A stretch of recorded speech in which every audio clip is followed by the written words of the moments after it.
First Contact Protocol.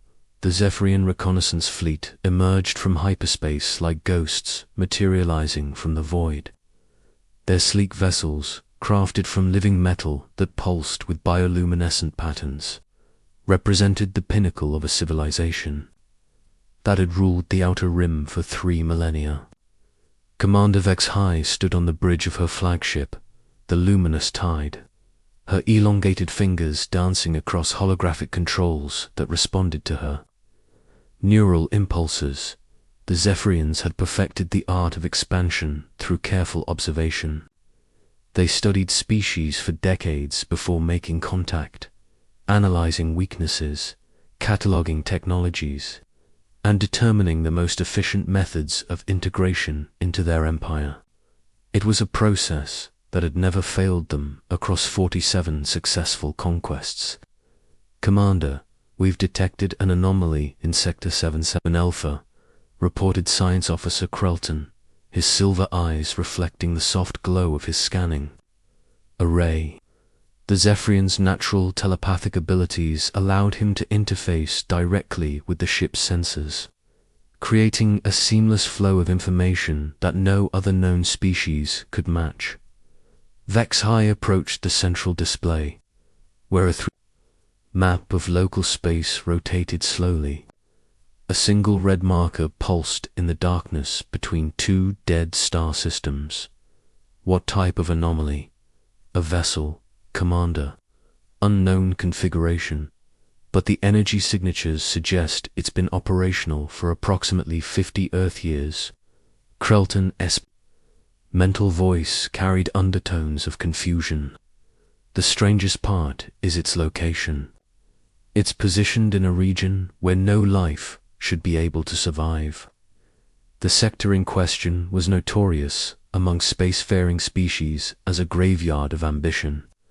Radiation storms, gravitational anomalies, and electromagnetic disturbances made it virtually impossible for most civilizations to maintain stable operations. Yet something was not only surviving there, but had been doing so for half a century. "Set course for the anomaly," Vex-High commanded. "Maintain maximum stealth protocols. If this vessel belongs to the species that calls itself human, we need to understand what we're dealing with before we make our presence known." The humans had appeared on the galactic scene like a whisper of myth. Scattered reports from trading posts and deep space stations spoke of bipedal creatures with remarkable adaptability and an unsettling tendency to thrive in environments that killed other species. Most established civilizations dismissed these reports as exaggerations or outright fabrications. How could a species that had only recently achieved faster-than-light travel pose any significant challenge to galactic powers? As the Zephyrian fleet approached the coordinates, the anomaly resolved into something that defied their initial expectations. The human vessel was massive, easily 3 times the size of Vex-High's flagship, but its design principles were unlike anything in the Zephyrian databases.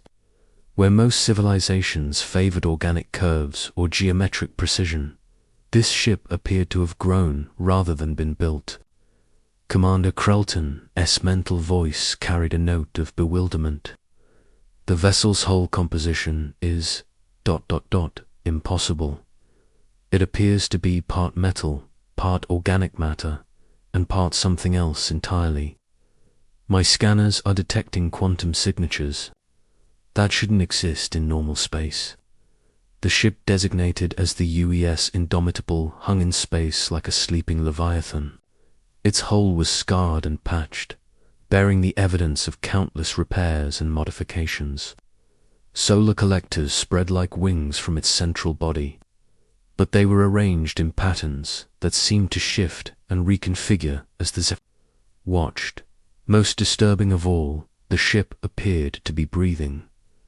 "Life signs?" Vex-High inquired, though she was beginning to suspect that conventional definitions of life might not apply to what they were observing. "That's where it gets complicated," Krelton responded, his fingers working frantically over his controls. I'm detecting approximately 2,000 biological entities aboard the vessel, but their readings are ... fluid. Sometimes the count drops to 1,500, sometimes it spikes to 3,000. It's as if the crew is in a constant state of flux. Vexhai ordered her fleet to maintain position while she initiated deep scanning protocols. The Zephyrians had developed these techniques over centuries of peaceful first contact procedures, allowing them to gather comprehensive data about a species without triggering defensive responses. Their quantum resonance scanners could map every atom of a target vessel while remaining completely undetectable. What they discovered challenged every assumption about biological limitations. The humans aboard the Indomitable were no longer entirely human. Decades of exposure to the hostile environment had forced adaptations that bordered on the impossible. Neural implants connected crew members to each other and to the ship itself, creating a collective consciousness that could make decisions faster than any individual mind. Genetic modifications allowed them to survive in radiation levels that would be lethal to most species, while cybernetic enhancements provided redundant organ systems and enhanced physical capabilities. But it was the ship itself that truly confounded the Zephyrian observers. The Indomitable wasn't just a vessel, it was a living entity. Biomechanical systems integrated human tissue with advanced technology, creating a hybrid organism that could adapt and evolve in real time. The crew didn't just operate the ship, they were part of it, their consciousness distributed throughout its neural networks. "Commander, I'm detecting something extraordinary," Krelton reported, his mental voice tight with disbelief. "The humans have achieved something we thought impossible. They've created a true symbiosis between biological intelligence and artificial systems. The ship thinks, Commander. It has its own consciousness, but it's merged with the human crew in ways that our science can barely comprehend." Admiral Sarah Chen stood in what had once been the bridge of the Indomitable, though the traditional boundaries between spaces had long since blurred. Organic conduits pulsed with information flow, carrying the thoughts and sensations of 2,000 souls who had chosen to become something more than human in order to survive. Her eyes, enhanced with quantum processors, perceived spectrums of light that would blind unmodified humans, while her nervous system interfaced directly with the ship's vast consciousness. She had felt the Zephyrian scan begin 47 minutes ago. The Indomitable's distributed sensor network, grown from modified human neural tissue and quantum crystalline structures, had detected the alien presence long before conventional sensors would have registered anything. But Chen and her crew had learned patience during their decades in the void. Let the aliens look. Let them try to understand what humanity became when pushed beyond all reasonable limits. Dr. Marcus Webb materialized beside her, his form shifting from digital to physical, as he transferred his consciousness from the ship's quantum core to his biological body. As chief engineer, he had been among the first to undergo the transformation that allowed human minds to exist in multiple states simultaneously.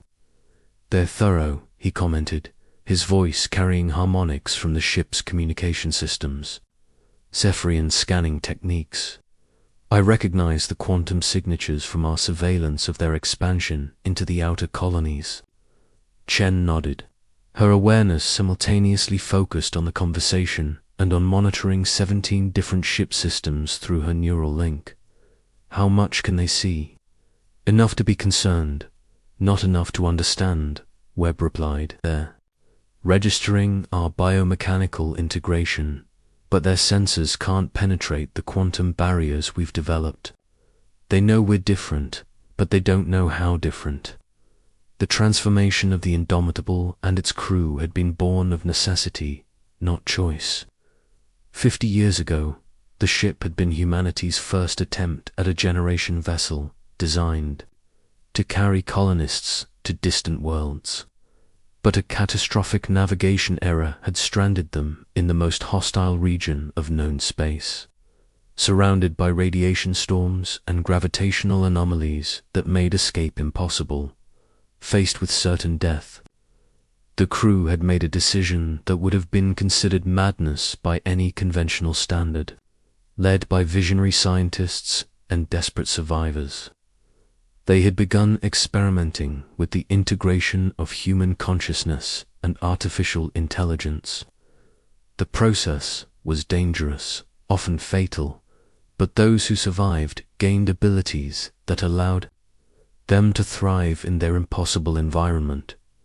Over the decades, the Indomitable had evolved from a damaged ship into something unprecedented.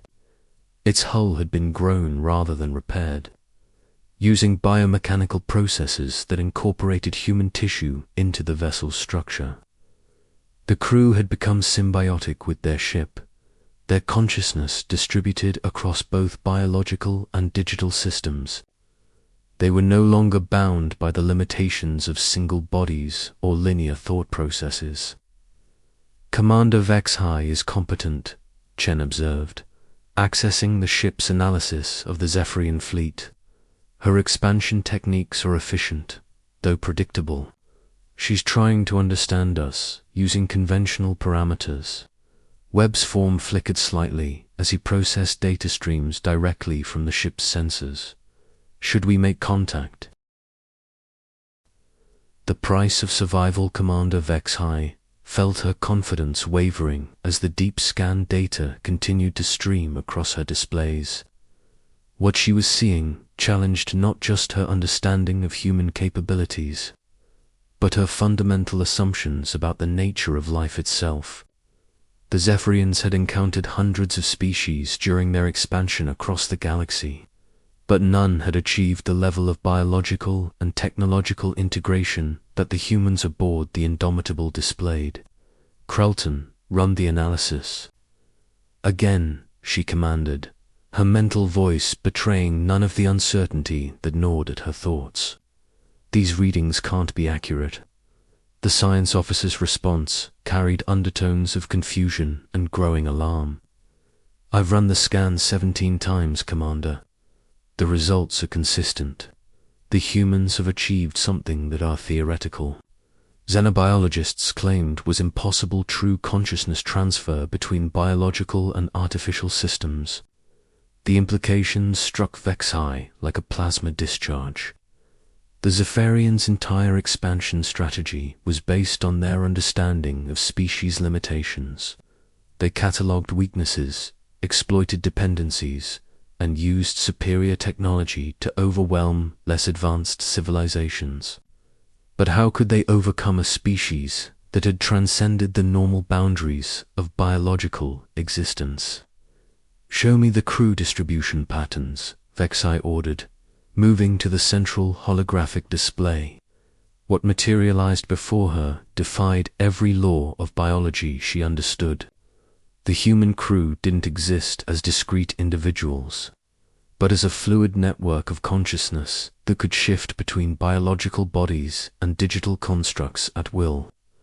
At any given moment, some crew members existed as pure information within the ship's quantum processors, while others maintained physical forms to interact with the material world.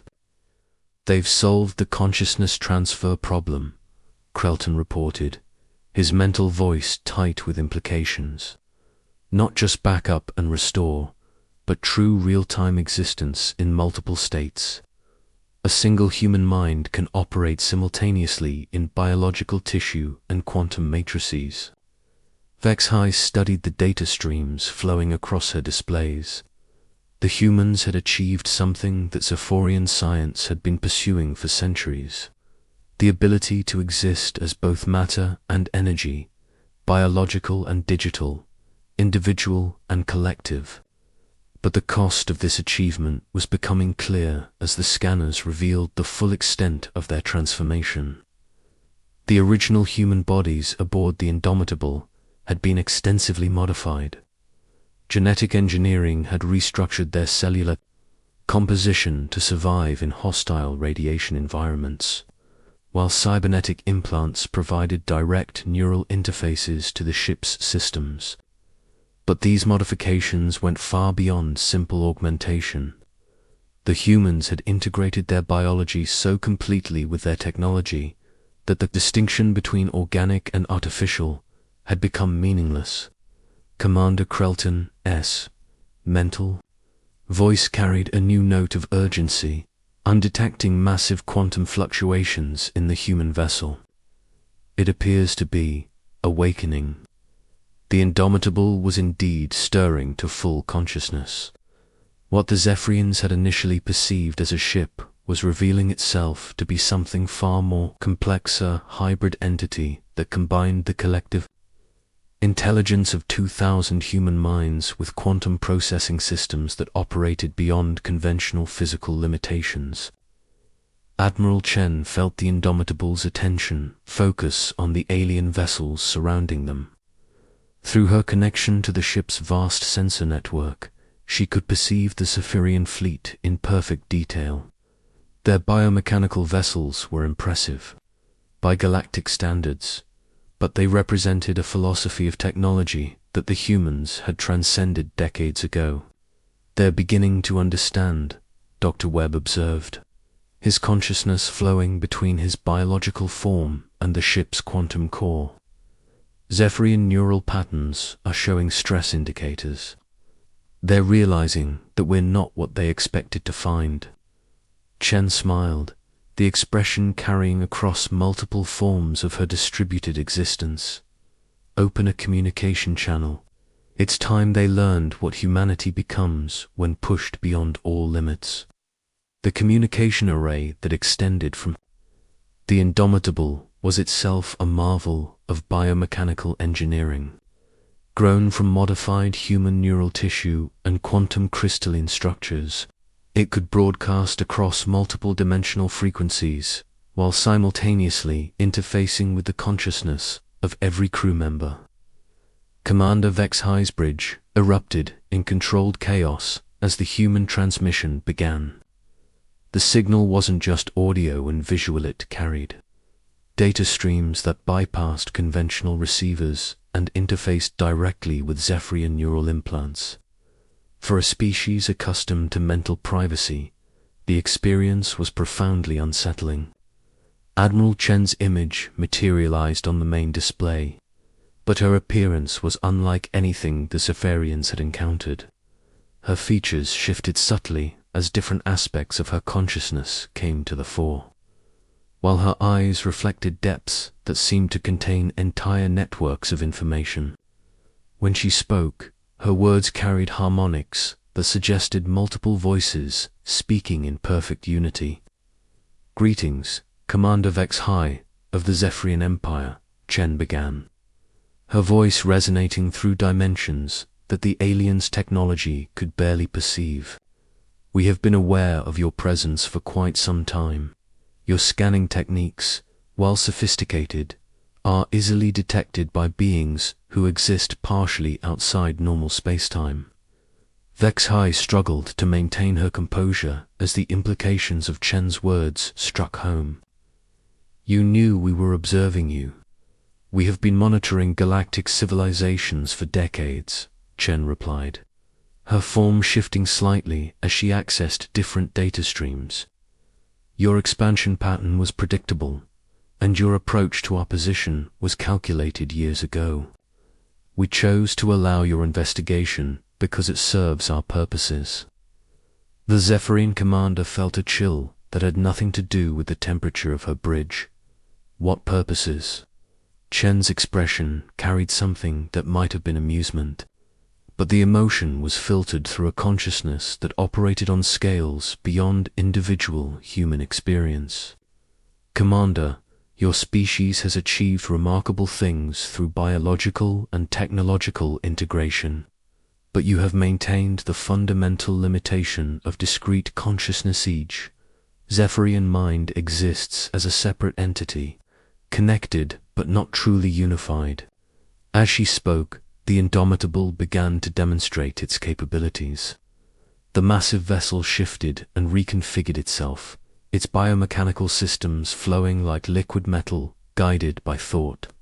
Solar collectors folded and extended in patterns that created complex gravitational effects, while sensor arrays grew from the hull and deployed throughout local space. We have transcended that limitation, Chen continued. The crew of the Indomitable exists as both individuals and as a collective consciousness. We are 2,000 minds that think as one, yet retain the creativity and adaptability of separate beings. We are human and post-human, biological and digital, matter and energy. Dr. Webb materialized beside Chen, his form shifting from digital to physical as he transferred his consciousness between states. The process wasn't without cost, he added, his voice carrying harmonics from the ship's quantum processors. Many of us died in the early experiments. Many more chose to abandon their biological forms entirely. But those who survived gained capabilities that your science considers impossible. Krelton's mental voice cracked with stress as he reported new sensor readings. Commander, the human vessel is demonstrating quantum manipulation on a scale we've never recorded. They're not just using quantum technology, they're existing in quantum superposition while maintaining coherent consciousness. The truth was becoming undeniable. The humans aboard the Indomitable had achieved something that no known species had managed. They had successfully merged biological intelligence with quantum state existence. They could exist simultaneously in multiple dimensions, process information at scales that approached true omniscience within their local space, and adapt their physical forms in real time to meet any challenge. Why are you revealing this to us? Vexai asked, her mental voice carrying undertones of fear and fascination. Chun's expression grew serious, her consciousness focusing through multiple distributed forms. Because the galaxy faces threats that require new approaches to survival. The same forces that destroyed our original colony ships are still active, consuming entire star systems and leaving nothing but void in their wake. Traditional civilizations, no matter how advanced, cannot stand against such enemies. The revelation struck the Zephyrian crew like a physical blow. They had assumed that their empire represented the pinnacle of galactic power, that no threat existed that couldn't be overcome through superior technology and strategic expansion. But Chen's words suggested otherwise. The entities we call the Void Hunger exist outside normal reality, Webb explained, his form flickering between states as he accessed deep memory cores. They consume not just matter and energy, but the fundamental structures that allow consciousness to exist. Traditional weapons are useless against them because they attack the concept of existence itself. Chen stepped forward, her image somehow growing more present despite the digital nature of the transmission.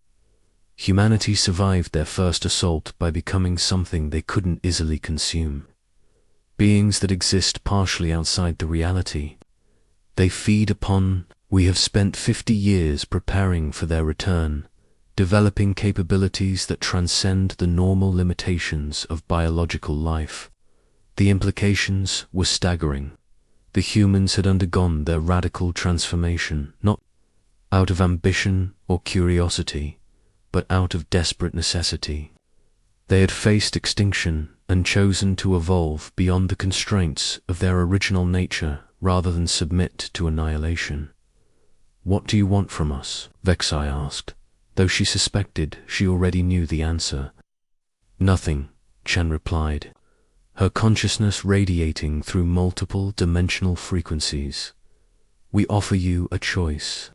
Continue your expansion using traditional methods, and eventually face the void hunger with weapons and strategies that cannot prevail.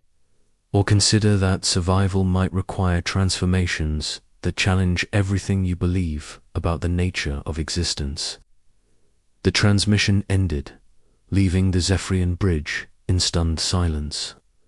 Commander HFY stared at the display where Chun's image had been, her mind struggling to process the implications of what she had learned. The humans weren't just another species to be catalogued and conquered. They represented an evolutionary path that might be necessary for survival. In a universe that contained threats beyond conventional understanding, as the indomitable began to fade from sensors, shifting into dimensional states that Zephyrian technology couldn't track, HFY realized that first contact with humanity had changed everything. The galaxy was not the stable, comprehensible place she had believed it to be, and the future would require adaptations that challenged the very definition of what it meant to be alive. Asterisk.